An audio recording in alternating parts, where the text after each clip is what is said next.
So sometimes in life, we find ourselves going through things and they can get so bad that we think that they're going to end one kind of way. And those are the times when we are reminded the most that God is still God and his plan is always going to exceed any other plan. And we're going to have a story time today. And if I have to give my story a title, this one is going to be entitled From Hospice to Remission. And if you are new here, welcome to my channel. My name is Mariama. Let's get right into it. So I'm going to say about 25 years ago, and I don't remember the exact time frame, but I vividly remember the experience. My mother was diagnosed with breast cancer. Now, I actually remember being the one to take her to her mammogram appointment. And I really didn't have a good understanding of mammograms and all that stuff at that time. And I was in my early 20s. So it really just didn't mean anything to me, if I have to say it honestly, hearing about mammograms and stuff.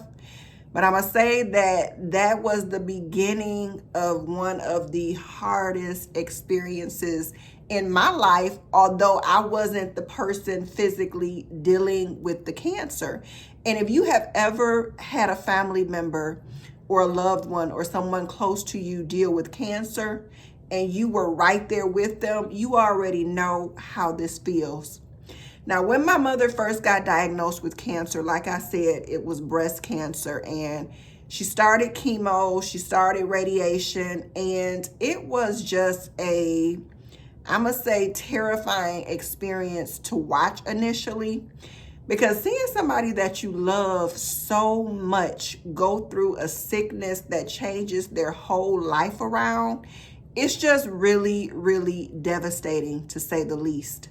But my mother is a really strong woman. And unfortunately, her story didn't end with breast cancer, because the cancer spread to different parts of her body. And y'all, I'm going to just say this fight went on for many years. And I think it must have been 10 years plus.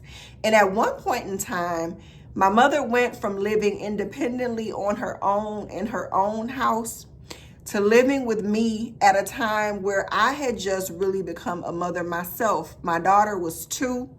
And so now I got an opportunity to see firsthand how cancer can really, really change a person's life. Now, like I said, the cancer that started off as breast cancer is spread to different parts of her body. And then eventually she started to get different types of cancer totally unrelated to the breast cancer in different parts of her body. So I watched her go through different treatments, multiple surgeries, and I'm gonna tell you, that really, really took a toll on my mental health. And I know it took a toll on hers, but I'm talking about that secondhand experience of watching your parents suffer and it really being nothing that you can do.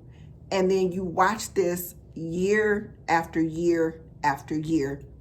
And I'm gonna also be honest, during that time is the time I found myself in some relationships that I never would have got myself in, because I was planning for the worst. And let me tell you exactly how I mean it. It was a point in time after many years of her fighting her cancer that the doctors had said they had done everything they could do. They were talking about hospice. And when you hear that word hospice, generally, you know, that's when they're talking about the end of someone's life and just helping that person to be comfortable up until the point that they're not here anymore. Y'all, when I tell y'all, everything on the inside of me was hurting at one point in time, because I just kept thinking I had already lost my father years ago to a heart attack.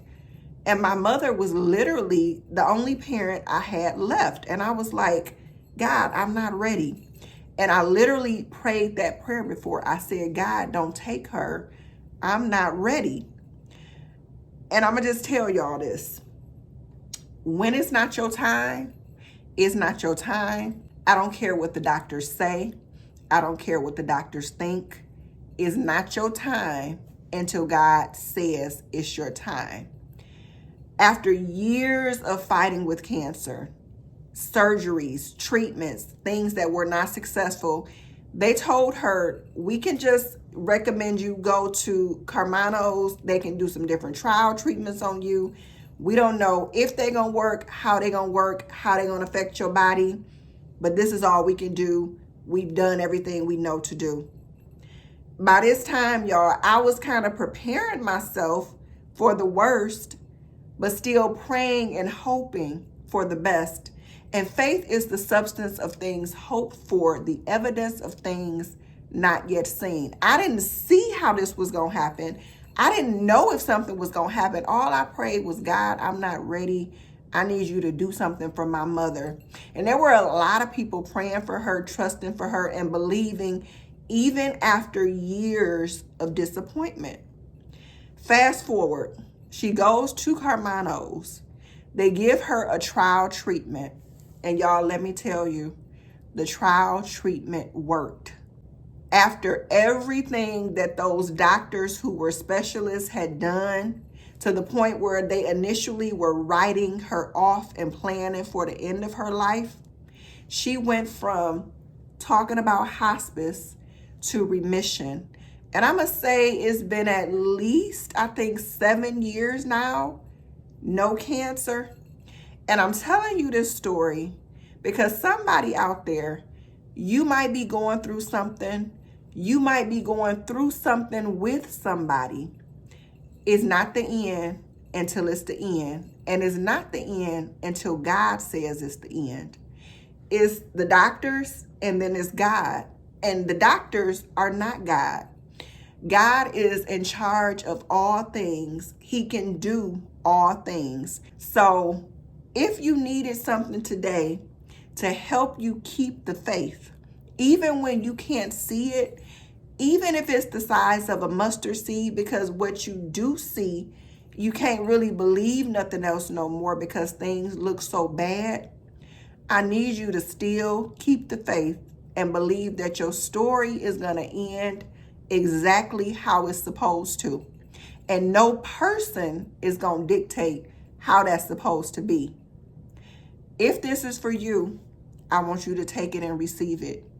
If it's for somebody else, I want you to share it. But keep your faith, keep trusting, keep believing.